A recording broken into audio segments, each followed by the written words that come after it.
What is going on, guys? Welcome back to another video. I have an amazing day. Today's video we are going to taking a look at the beta 2 of One UI 3 on the Galaxy S10 Plus. So again, this is an Indian firmware and this beta has been rolled out for almost 1.5 days right now. So I did actually test it a lot and there is not a lot to be talked about in this beta update. Well, there are a lot of bug fixes and some improvements. But One UI 3 as itself has been finalized. So yeah, pretty much it's just the same that you get on the Galaxy S20 or even the Note 20 series, because the One UI 3.1 has to be arrived with the S21 to bring in the newer software features. But as if yet, the phone has been running quite a lot great and even the camera related bugs have been fixed.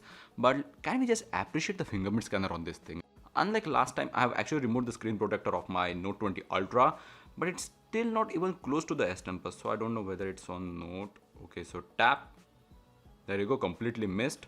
And I have actually rescanned after the removal of screen protector. So let's just try that again. Pretty much both are almost the same on the One UI 3, but S10 is just far more accurate when it comes to the normal day-to-day usage. But yeah, pretty much both are almost same. But the Note just misses in bunch of the times, or it just unlocks in half of a second late.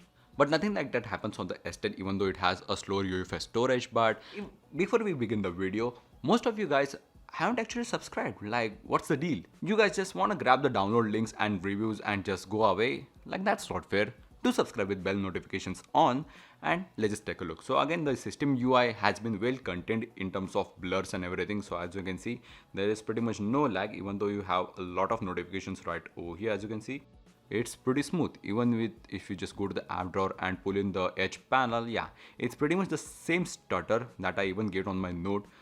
The Note even doesn't hold the 120 FPS right over here. So if you have blur on blur, it's still buggy. I have actually reported it to the Samsung, but a bunch of the people don't actually notice that, which is pretty weird. So Samsung is just ignoring that. But if you just come to the launcher, all the things that I said about the blur in my last video, just forget it. Samsung had actually given the flagship treatment to the S10 this time around. So if you just enable the volume panel, there you go, blur. Just like the flagship S20 and the Note 20 series. And even onto the launcher, as you can see, blur. And this blur is even more translucent when compared to even my Note. As you can see, you can really bring out the yellow and the blue in the background, but even for the messages, as you can see, it's very translucent. So yeah, all the panels which are meant to be blurred onto the flagship 2020 series are now onto the S10, and it just works great. Like, there is pretty much no lag even onto the volume panel. Again, the app opening times have been far more better, so let's just clean everything. Phone app, messaging, Play Store, everything has been just good. And even in web-based apps, Android 11 has a lot of optimization. So yeah, in Play Store and in some web-based apps, you can actually expect far more better performance. And then again, the animations are just pretty much the same that you get on the stable One UI 3. Like, there is no zoom in, zoom out or blur, just like in stock Android 11 or even the Chinese One UI 3. So that's really weird. But now if you just go to the camera, look at that opening speed. Now yeah, in the changelog there is a lot of bug fixes, and yeah, they are actually. For me, the camera never crashed, but there were a lot of bugs regarding to the telephoto lens. Like, there was a green tint, so now it's been completely fixed. But there's still a hiccup when entering the wide angle lens, which is still there on the S20. Weirdly, my Note 20 doesn't have it, but it's been far more smoothened that I can remember. As you can see, there's still a hiccup, but the lens just doesn't stuck there. Again, the night mode and everything is still the older method. So for example, if I just grab my Note 20 right over here, if you don't already know, there you go, the night mode on both of them. And it actually tells you to hold the phone steady, which on the Note it doesn't. And as you can see, the methods are quite different. Well, it's not that dark, that's why. But the image processing times on the S10 are just far more better. If I just click almost like 2 to 3 photos on both of them, the Note would just struggle to process, while on the S10 it would be already done. So yeah, the S10's processing times are far more better, but the difference in the raw image in the process is just not that a lot. Maybe that's due to the older image processor.